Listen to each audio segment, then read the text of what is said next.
Hello दोस्तों, आपका एक बार फिर स्वागत है हमारे यूट्यूब चैनल पे जिसका नाम है health education and fun hub. दोस्तों, जैसा कि आप लोग जानते ही हैं, चीन के वुहान शहर से स्टार्ट हुई कोविड-19 बीमारी जो कोरोना वायरस से होती है, आज दुनिया के लगभग 200 देशों में फैल चुकी है। 2 लाख से ज़्यादा लोग मर चुके हैं, लाखों लोग ग्रसित हैं। मॉल, एयरपोर्ट्स, होटल्स, इंडस्ट्रीज, सी पोर्ट्स इत्यादि बंद है और संपूर्ण विश्व की अर्थव्यवस्था चौपट हो चुकी है।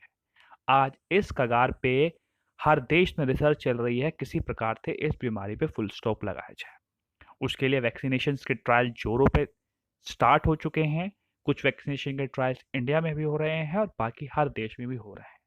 अगर आप भी हम माने कि ट्रायल स्टार्ट हो जाते हैं तो वैक्सीनेशन बनने में भी कम से कम 3-4 महीने लग सकते हैं। इसी बीच दोस्तों, एक खबर आ रही है कि प्लाज्मा थेरेपी से इस डिसीज यानी कि कोरोना वायरस का इलाज हो रहा है और कहीं कहीं ये इलाज सक्सेसफुल भी हुआ है।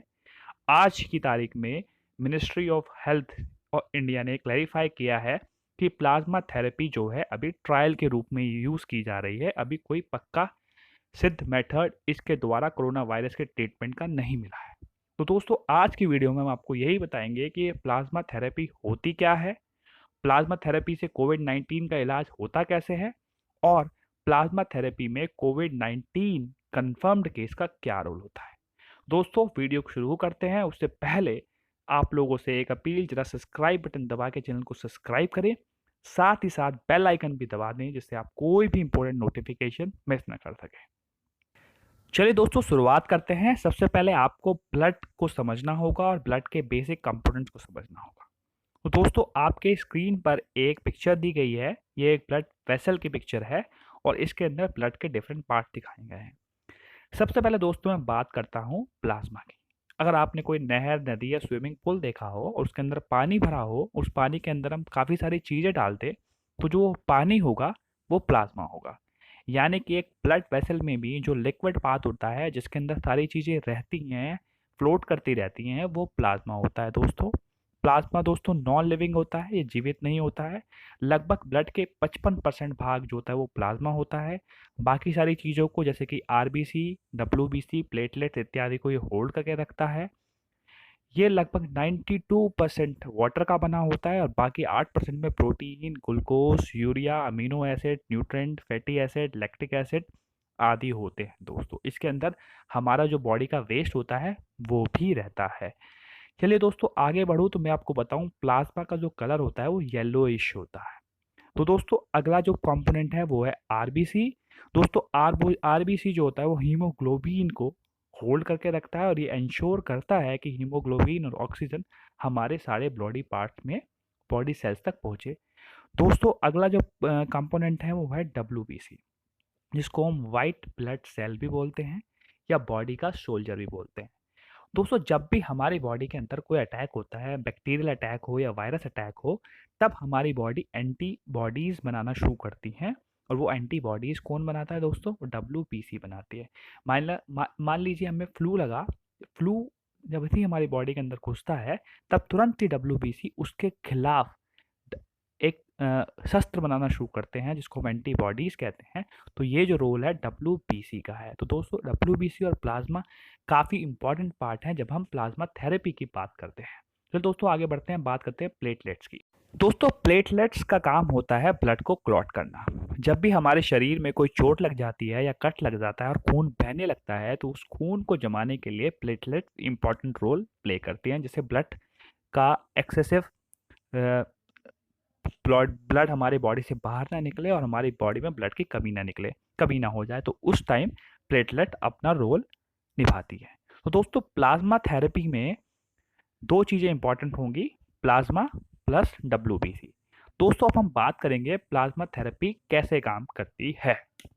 तो दोस्तों, मैं आपको बता दूं, प्लाज्मा थेरेपी का मूल सिद्धांत ये है कि जब भी हमारी बॉडी पर कोई वायरल या बैक्टीरियल अटैक होता है तो हमारी बॉडी उसके खिलाफ एंटीबॉडीज बनाती है। एंटीबॉडीज यानी कि उससे लड़ने के लिए शस्त्र हथियार तैयार करती हैं।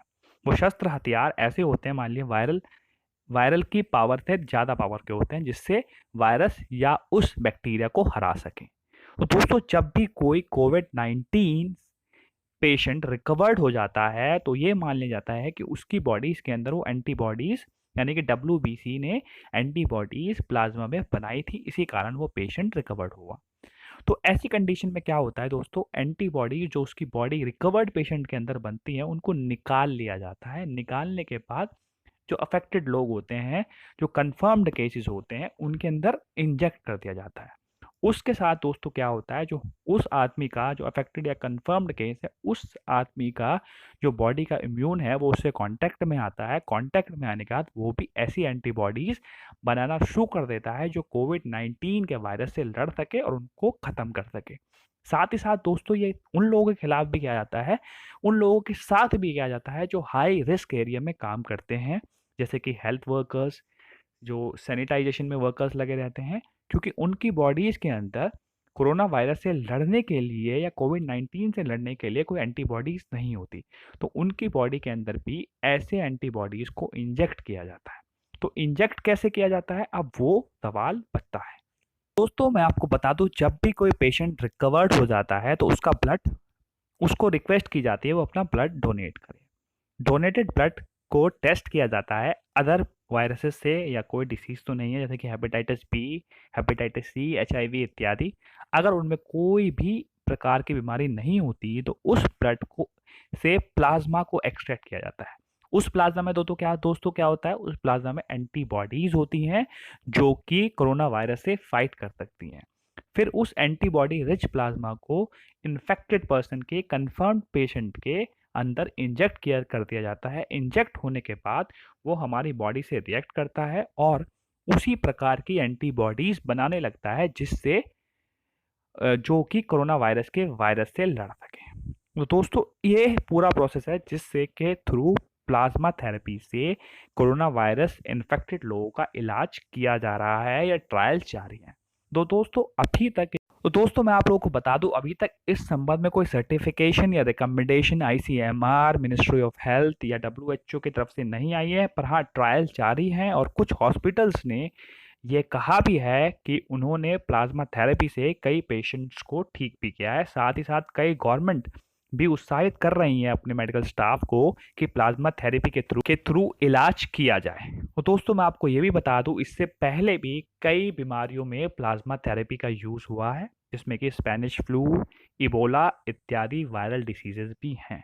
तो दोस्तों हम ये होप करते हैं कि आने वाले टाइम में ये जो प्लाज्मा थेरेपी है ये कारगर साबित हो, जिससे वैक्सीनेशन बनने तक हम लोगों को कोरोना वायरस के संबंध में कोई इलाज मिल पाए।